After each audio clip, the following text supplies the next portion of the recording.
Hey, what's up guys, it's Bakes here with finally day number 31 of my 31 Days of Horror. We have finally gotten to the end of the month.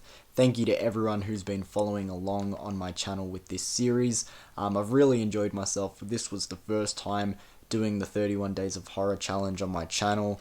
And I really did have a good time, but I'm not going to lie, I am a little bit burnt out. But here we are at day number 31, and if you have been following along, you guys would know today's film is 2022's Halloween Ends. For those who don't know, I did Halloween 2018 on day number 1, Halloween Kills on day number 15, and now Halloween Ends to wrap up the Blumhouse trilogy. As usual, before I get into my thoughts of Halloween Ends, I'll quickly go into the plot. So after the events of Halloween Kills, I guess a little bit of a spoiler alert, Michael Myers is now out and about in the world. However, no one has heard from him in a little while. I can't remember how many years have passed, but it's been a couple, I think, and just no word of Michael. Haddonfield is sort of like a ghost of itself, you know, they're just so used to having this boogeyman around and lurking, and you know, that's what the town is known for. But now he's gone, and an incident happens with another young character in this movie named Corey, and he has some interactions with Michael. This is actually a really hard movie to explain and break down, but I'm going to kind of just leave it there. Let's get into my thoughts of Halloween Ends from 2022. So just before I get too deep into this movie's storyline and its characters and all the nitty-gritty things that make up Halloween Ends, I just want to quickly bring up how I love the title sequence to this movie. It's a clear homage and Easter egg to Halloween 3 Season of the Witch from the original Halloween franchise. And even though it doesn't really need any explanation, I'm going to do it anyway. Halloween 3 Season of the Witch was clearly the odd one out of the original Halloween franchise. You know, it didn't feature Michael Myers. It was its own standalone story, had nothing to do with the timeline or Halloween storyline going on. It was its own thing. And I've said this so many times on my channel, I actually really love Halloween 3 Season of the Witch. I think it gets too much hate, but either way, I really like how they give the Easter egg and homage title sequence to Halloween Ends, because out of the Blumhouse Halloween trilogy, it definitely feels like the odd one out. Even though I described Halloween Kills in my review as a Halloween film on drugs, this one just has a sort of tone and vibe shift from Halloween 2018 and Halloween Kills. It's sort of doing its own thing. I'll get into a bit more details later, but this movie also features less Michael Myers, which is kind of a cool comparison, but I really like how they give that Easter egg title sequence to this movie in particular. Also with the openings, I really love the opening scene to this movie. I remember the first time I saw it in cinemas, it genuinely kind of made my stomach drop. You know, an incident happens with this little kid and that character Corey that I was talking about, who comes into play as a main character in this movie, but that opening sequence is really, really fucking cool, really dark, really twisted, but I really like how it opens this film, and as I said, it genuinely kind of makes your stomach drop. It's pretty shocking and quite brutal, but I really like the opening scene to this movie. So now that that little introduction's out of the way, I want to get into my first main talking point for this movie, which is Corey and Corey's storyline, because I actually find it to be really interesting and I could talk about it all day. One of the main criticisms with this movie when it first came out, that I heard at least, was a lot of people were saying there's not enough Michael and too much Corey. But as I said, I really like Corey and I want to try and break it down as much as I can. To me, Corey in this movie pretty much is Michael Myers. He's just taking over the mantle of Michael. And there's even quotes in this movie that I can bring up, like, evil always finds a way, or maybe a better one, evil doesn't die, it just changes shape. And that's pretty much what we have going here with Corey, as I said, taking over the mantle of Michael. It also re-establishes the question, is evil born or made? And that's a question that's been asked about Michael Myers through plenty of films as well. The idea of the town making a boogeyman out of Corey because Michael's evil has passed on through the people of Haddonfield. You know, Michael's gone, they haven't heard from him in a while, and they're just looking for another boogeyman to be made, and they make it out of Corey. I actually really like Corey as a character as well. In the first half hour of this movie, you feel so fucking bad for him. As I said, there's that incident that's at the start that makes your stomach drop, and the reason why it makes your stomach drop, not only is it so shocking, but you just feel so fucking bad for Corey. You're like, oh my god, worst case scenario pretty much.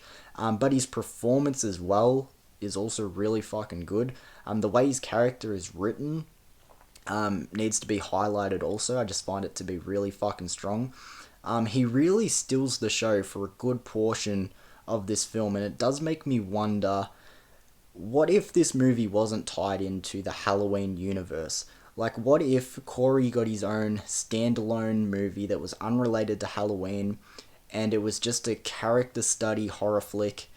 I just think that would be the ingredients to make an incredible movie. Like, I'd love a standalone movie about Corey just unrelated to the Halloween universe. I think it would be fucking awesome.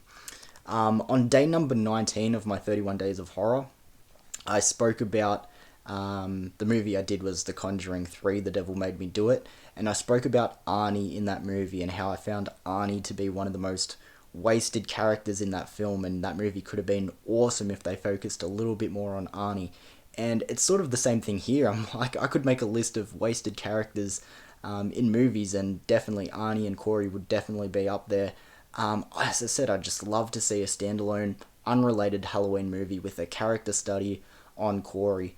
There are a few moments later on with Corey where he starts to lean into his, I don't know how to say it, evilness or edginess that does come across as a little cringe.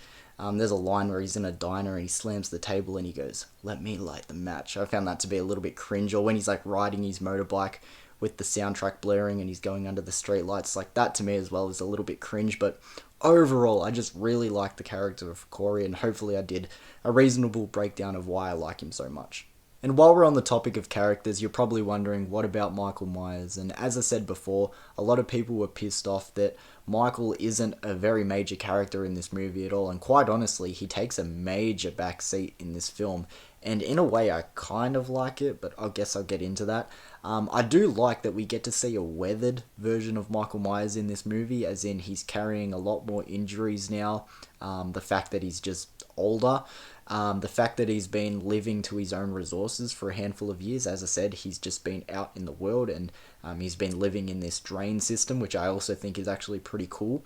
It leaves us with a truly old Michael Myers, and as I said in my Halloween 2018 and Halloween Kills review, he's meant to be an old man, and he doesn't really act like it, but I do like how he is essentially an old man in this movie. Like, he walks slow, he wobbles and sort of sways side to side. I really like it.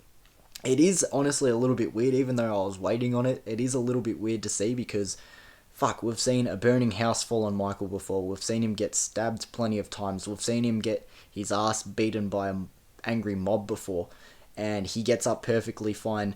But now it's just sort of weird. The one thing that finally got him was just purely age and being old. But I do like that we get to see a weathered Michael Myers in this movie.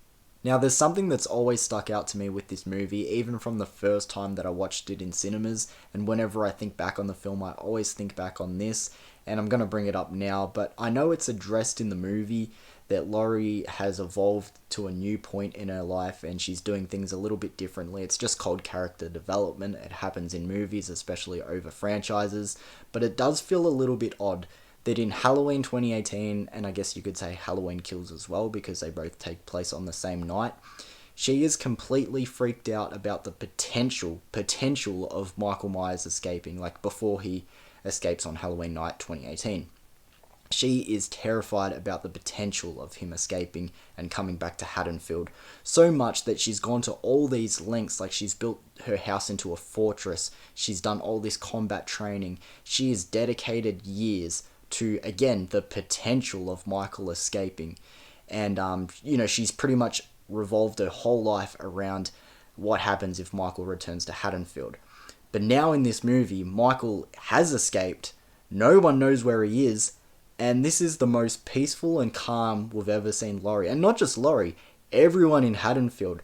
Like, if I lived in Haddonfield and Michael had just gone on this rampage, and it's been proven because he did it back in 78 as well, he comes back home to Haddonfield, I would never be leaving my fucking house again. But everyone just walks around willy-nilly, and Michael is sort of just this, I guess, a bit more than an urban legend, but no one really fucking cares. That's always stuck out to me, but especially Laurie. As I said, she went to all these lengths when he was behind walls, but now that he's free in the world, she just doesn't care. As I said, I know it's technically just character development, but it's always felt really weird to me.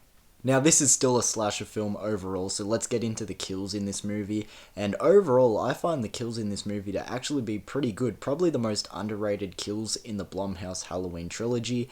I mean, the first Halloween movie, I think most people can agree the kills were pretty good. Halloween Kills, I mean, it's in the title. The kills in that movie were just balls to the wall. But these ones are also really fucking solid. One of the best, or at least one of the most fun kills in the whole trilogy is in this movie. It's the one where, I won't spoil it, but the body part is on the record player. That is just so fucking cool. This is the first time I've ever seen band kids, especially marching band kids, be a bully or bully anybody in a film or in real life. I've just never seen band kids ever be bullies before, and there's band kids who are in this movie.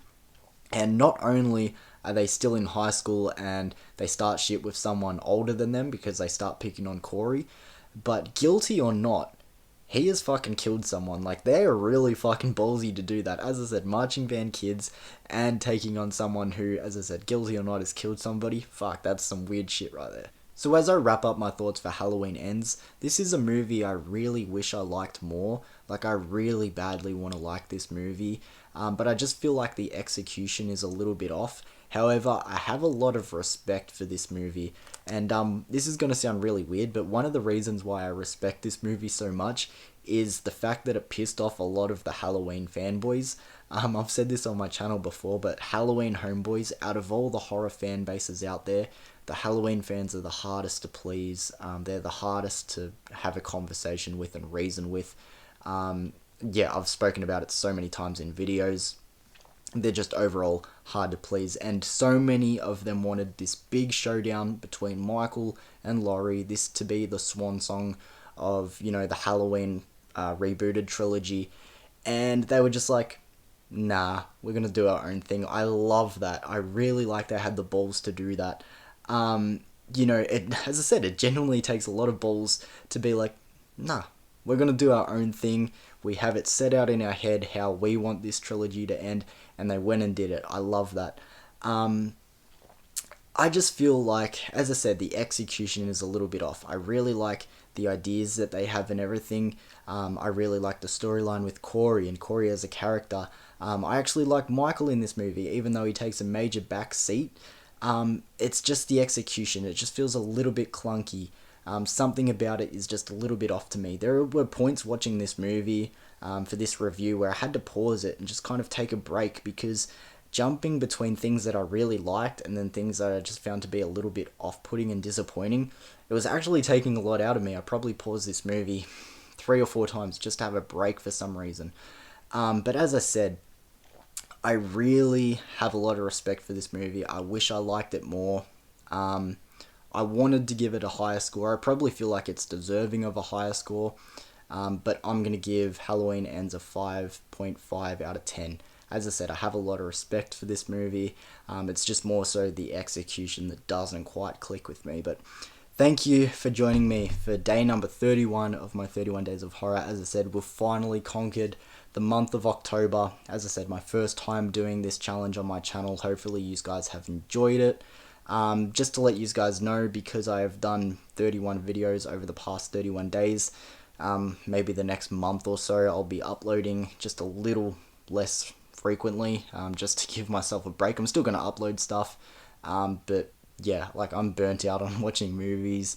I've just started watching a few more shows as well. I started Chucky Season 2 because I'm behind. I know Season 3 is already coming out at the moment, so I'm trying to catch up on that. But I'm a little bit burnt out on movies and, as I said, uploading stuff, so just try and be lenient with me, guys. Understand, you know, I just did 31 videos in a row. But as I said, I appreciate everyone who supported me through this month. Let me know your thoughts on Halloween Ends, guys. And yeah, I guess I'll see you for another video whenever it comes out, guys. Peace.